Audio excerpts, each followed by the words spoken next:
What is going on, everybody out there in the YouTube trucking community? Sean Cahalan, Christian Brother Trucker, coming at you with a video today. And today, I got my Doug Andrews shirt on. Made the switch over to Doug Andrews and got under my first load a couple days ago. Heading over to Illinois, out of Twin Falls, Idaho. Wanted to give you guys an update on the switch over. Yeah, they did a big driver raise and increased the driver pay about 8-9 cents a mile from what I was making before. So I had a couple people comment on my leaving Swift video, which is bound to happen. Somebody commented and said, well, it'll be interesting to see how long you stay at this job, you know, basically calling me a job hopper. And you know, I have questioned that about myself quite a bit, but I gotta remind you guys that every decision that I make when it comes to my employment and where it is that I go and what it is that I do is all based on the numbers. It's all based on the finances. And so, you know, I was making 43 cents a mile as a driver who had, you know, 5 years of recent experience or 3 years of recent experience. And I would get a couple of pennies here and there for, you know, safety and bonuses and stuff like that. So I'd make about 45 cents a mile as a seasoned driver. Now let me ask you, if you think that 45 cents a mile is sufficient compensation for somebody with my level of experience. And you know, when I was training, I would get the $75 a day for every day that the trainee was on the truck, so that would help. But I only had 1.5 trainees in 14 months. So for me, you know, when I would put in 3,000 to 3,500 miles, I would look at my paycheck, and my paycheck would be about $1,200 to $1,400, 13 somewhere right in there, take home. So, you know, in my opinion, it just wasn't enough to achieve some of my financial dreams and aspirations that I had. And at the time, Swift was running the, you know, the skip your truck payment for, you know, Christmas, Thanksgiving, New Year's, and all of that. And so I thought it would be a pretty good opportunity to go over there and try that out as a lease operator and trainer. So I just want to remind you guys that I didn't leave Swift because I wasn't financially making it. I was doing fine financially. Emotionally and mentally, I couldn't operate in that environment. Everything was chaotic. I couldn't plan anything out. Everything was a clown show. And I'm talking every single week, not every once in a while I ran into trouble. This was every week, okay? Constantly messing things up. Things were just constantly getting messed up. So, you know, I was successful at leasing a truck over there, and I could have stayed on over there if I was willing to keep putting up with the clown show and keep putting up with a bunch of people that didn't know how to manage anything. You know, and do I share part of the responsibility? Yeah. I could have put my head down and just continued to deal with it, and I could have been tough enough to be an owner-operator and just do whatever it took. But at the end of the day, when you're looking at your overall mental and emotional health, because our health out here is very important, and if you're so stressed out that your blood pressure is pre-hypertensive, that's not good. So that was one thing I did notice, that I was checking my blood pressure, and my blood pressure was pretty high when I was at Swift. And when I turned the truck back in and went home, a couple of days later I checked my blood pressure again, and it was back down to normal. So stress, believe it or not, is not healthy for you. physically, emotionally, mentally, all of that. So since I've come back to Doug Andrews, there's a couple of things that, I know that there's always the catch-22, right? There's always the good and the bad. And I got to tell you that I may make a little bit less money over here, but it's going to be a lot more predictable, a lot more stable, a lot more steady. And it's going to be a lot more of the way that I like to truck. Well, what do I mean by that? Well, I'm going to tell you.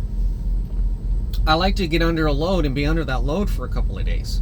With Swift, I was, dropping and hooking trailers sometimes, 2-3 times, sometimes twice a day, depending on if I was to do a drop and hook and run a 500-mile load, backed up by a 700-mile load, backed up by having the deadhead, or pick a bad trailer up, have to take it somewhere else and go get a different trailer. So yeah, I was running 4 or 5 loads a week, whereas over here on the reefer side of things, running for this company, that's not going to happen, So anyway,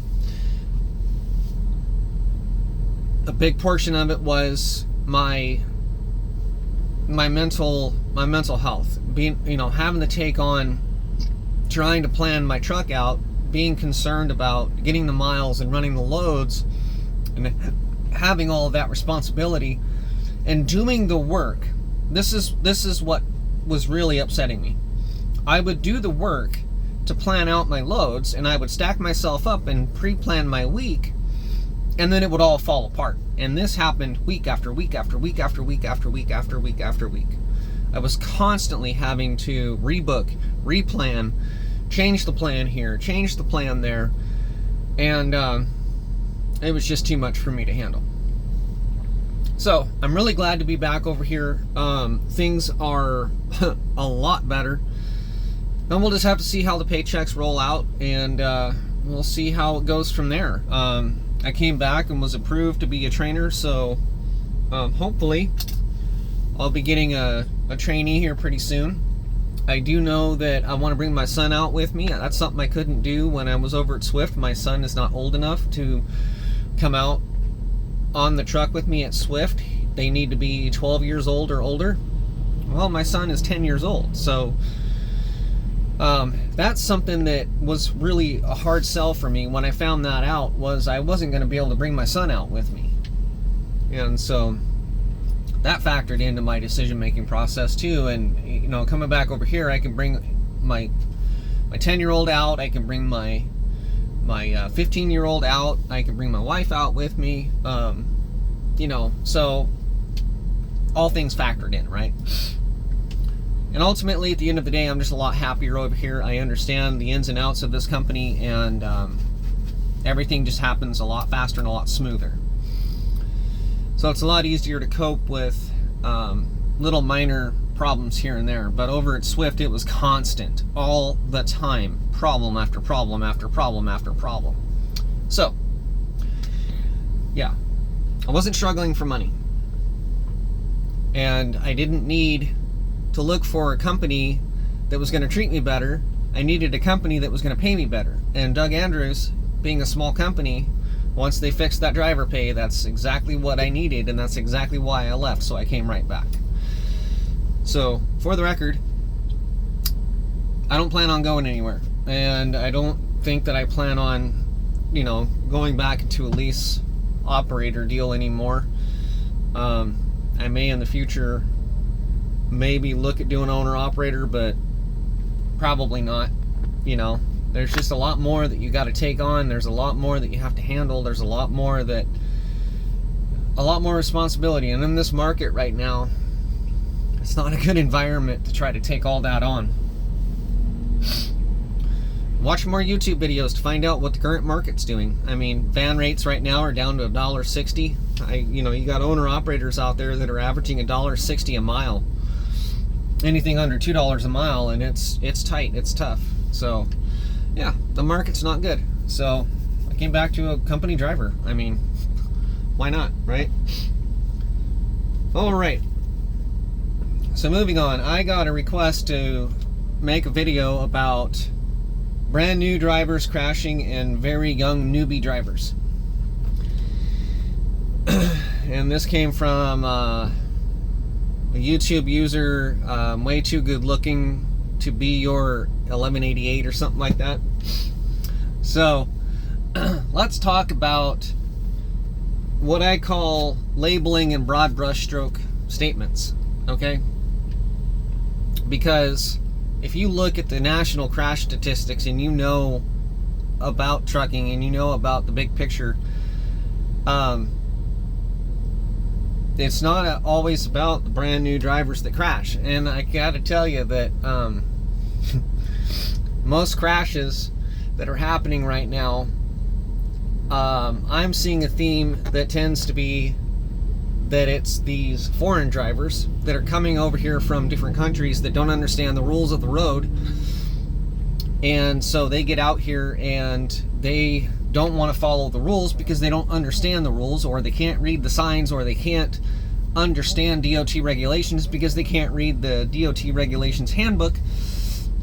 But not only can they not read it, they can't comprehend it, right? So they get over here, and if they come over from, I don't know, Africa, or they come over here from Bangladesh, or they come over here from some other foreign country, right? Watch some videos, or pull up some YouTube videos or something, and look at how they drive over there in those other countries. They don't maintain lanes, they don't have the same... They don't drive the same over there. And so when you get over here, you have all these rules that you have to follow, right? And these rules are known by everybody that has a driver's license. So that's one aspect of, you know, why are all these crashes happening? Well, because these drivers come over here and they get into an ungoverned truck and they want to do 70, 75 everywhere they go, right? They'll cut you off on the right, they'll cut you off on the left. They don't care, you're always in their way, and they have the Om symbol on the side of their truck, and they're from Bangladesh, or they're from India, or they're from somewhere, you know, back east. And yeah, they just don't understand how to drive over here. They have no respect for the way that things are supposed to go over here, and they drive like morons. A large majority of the accidents that are happening are actually being caused by those people. I've trained probably about 20 drivers, and out of those 20 drivers, I have trained quite a few, a couple of foreigners.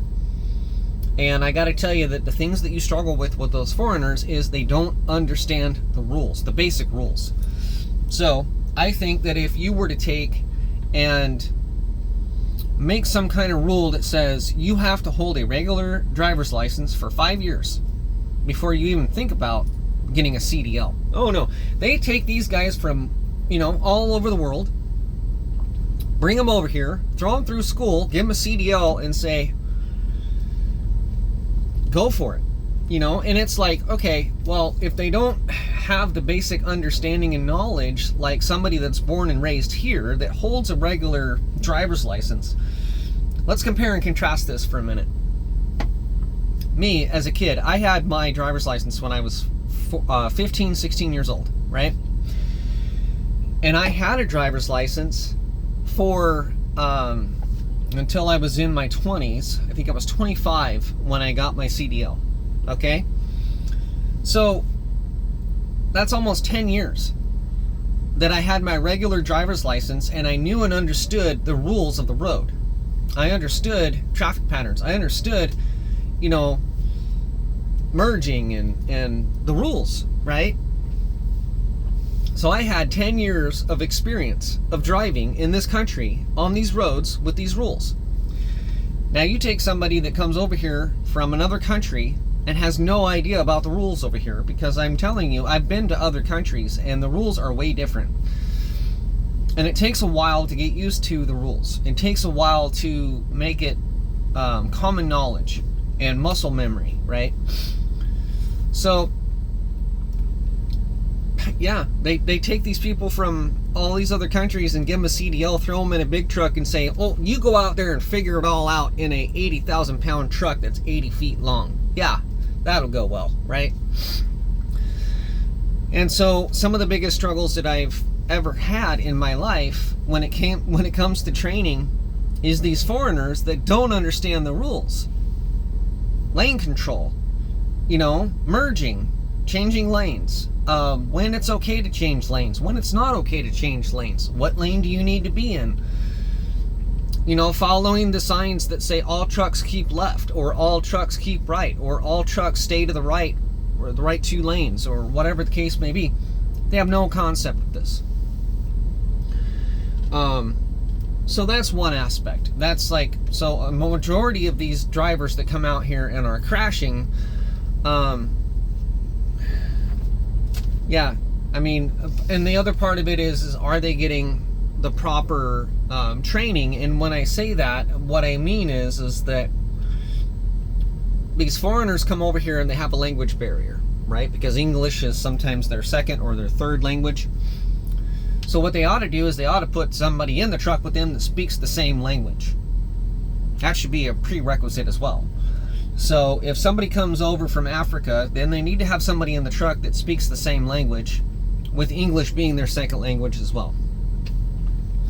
So that they can talk to them in the same language and say, hey, your driving is messed up and this is why, so that they can comprehend what they're listening to and follow instructions and understand that it can be explained fluently in the language that they speak.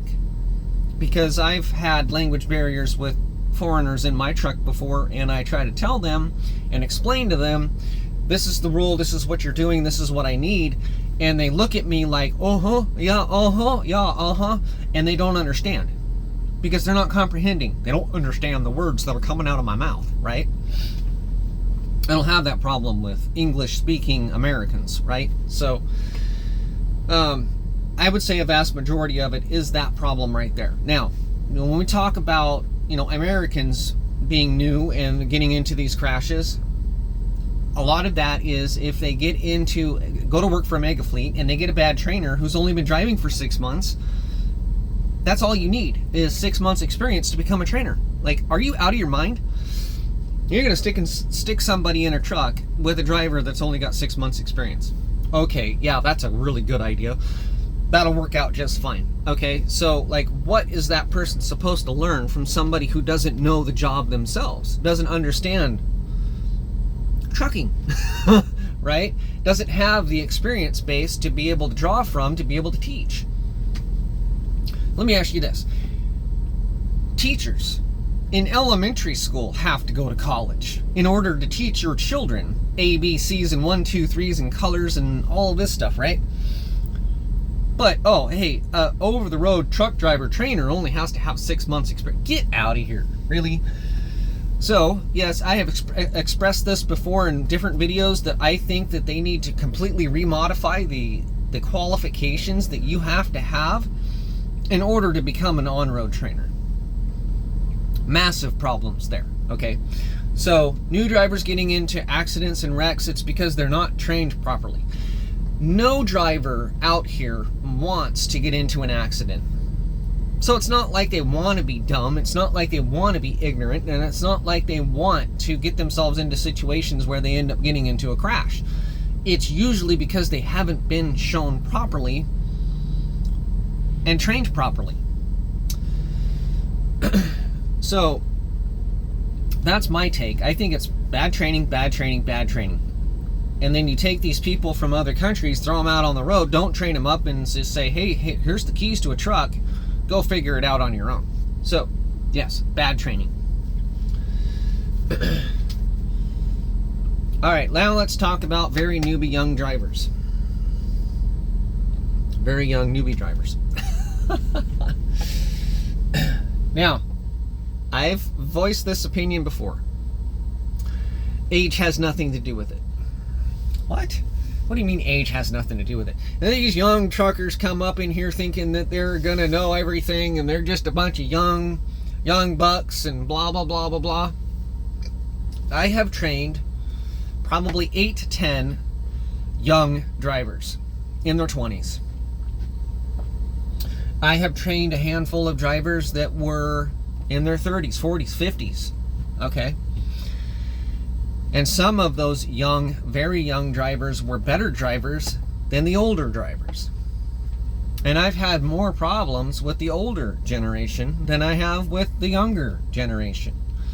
But I've had problems with the younger generation as well. Age has nothing to do with it. So, let me say that for the record. Your age has nothing to do with it. Well, what does it have to do with, Sean? Well, I'm glad you asked, because I'm going to tell you. It's what's up here, and it's what's in here. Your character. What kind of a person are you? How were you raised? What was your environment? Just, character-wise, do you have what it takes? Do you have the aptitude to be able to think through things? Do you have the attitude that's going to say, I care about what I do, and I care about, and I'm accountable and responsible for this 80,000-pound truck that's driving around in the public? Am I going to be a menace because I just don't care? Or am I going to be all big-headed and think I know it all because I'm 45 years old and I'm just an old, set in my ways, cantankerous old man? Or am I just going to be some young punk kid that's going to come in here and think that the trainer got nothing to say, he's just in my way, I just need to pass through this so I can get to my own truck? Because if any of those are your attitude, I'm kicking you right off my truck really fast. I don't mess around with that.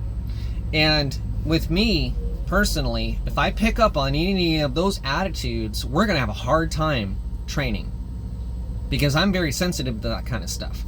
If you don't respect me, you don't respect the job, you don't understand accountability, and that's the biggest word that I will use as far as being a trainee is accountability and respect.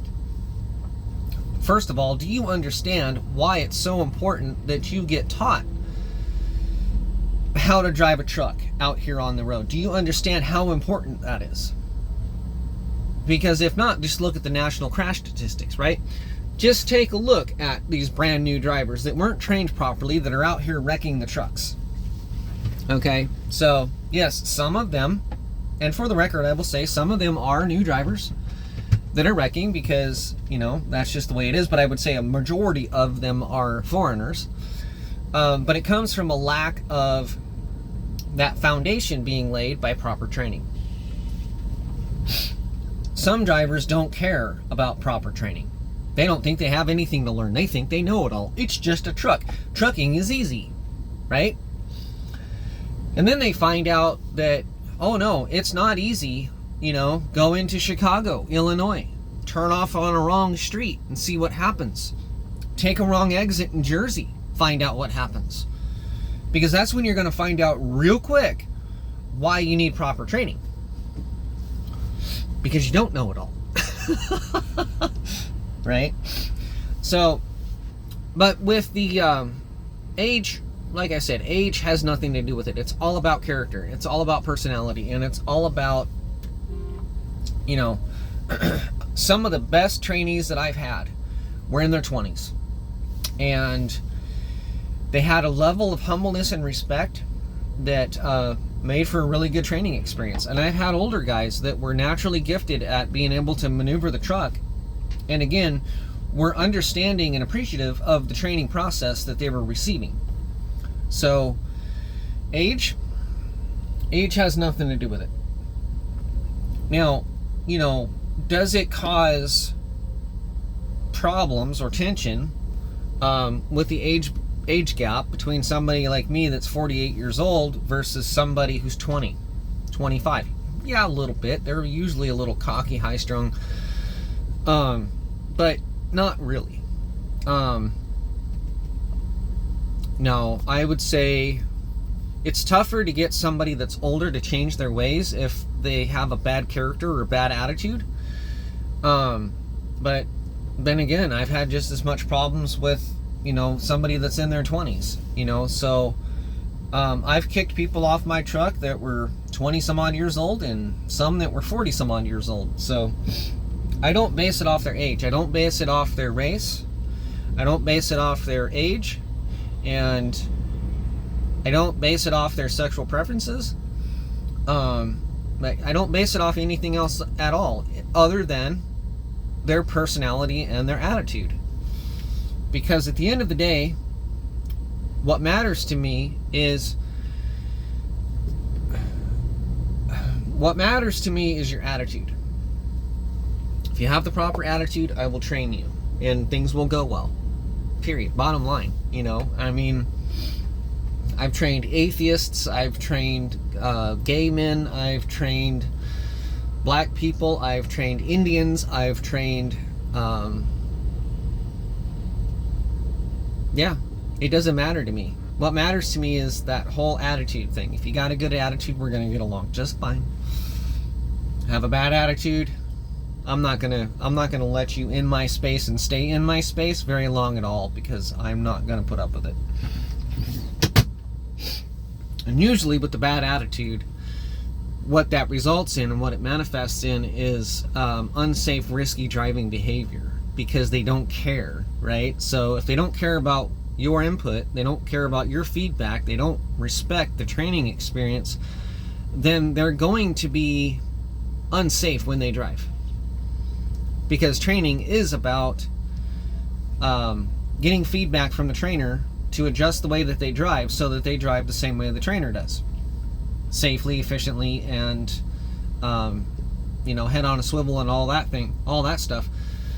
But if they're cocky and arrogant, they're going to drive that way. And if they drive that way, they're high risk, which means they're unsafe, which means off the truck you go. And they're going to find a job somewhere else, or they may get put with another trainer, but I'm not signing off on them. I'm not going to put my name on any training paperwork that says, I believe that this driver has received the proper training and he is ready to take on the responsibility of being in his own truck on his own. Nope, ain't gonna happen. So, those are my thoughts about all that. So age, yeah, age has nothing to do with it. Attitude, all about attitude. So, yeah, things are going well. I got a delivery I got to do tonight at 10 o'clock at night. Ew, yeah, good old reefer hours, you know. But I got a couple things on the truck I got to get looked at. I got a truck that hit a deer, and so I think that the alignment on the truck is off, because the steering wheel is over here and the truck pulls left. So steering wheel points to the right and the truck pulls left. And it's starting to show up as a shoulder pattern on the driver's side steer tire, and so it's scrubbing off that outside shoulder. And then there's some feathering on one of the opposite side rear tires, the drives. And so usually what you'll see is if it's pulling, what it'll do is it'll pull and it'll throw off the alignment on the back opposite corner. So if you see that cross pattern, you know that there's an alignment problem with the truck. So I think what happened was when this truck hit a deer, it jarred the frame a little bit. So anyway, if you like this video, please like and subscribe and share and hit that thumbs up and all that fun stuff. Hit the notification bell so that you're notified when I drop new videos. And as always, God bless you all, and thanks for watching.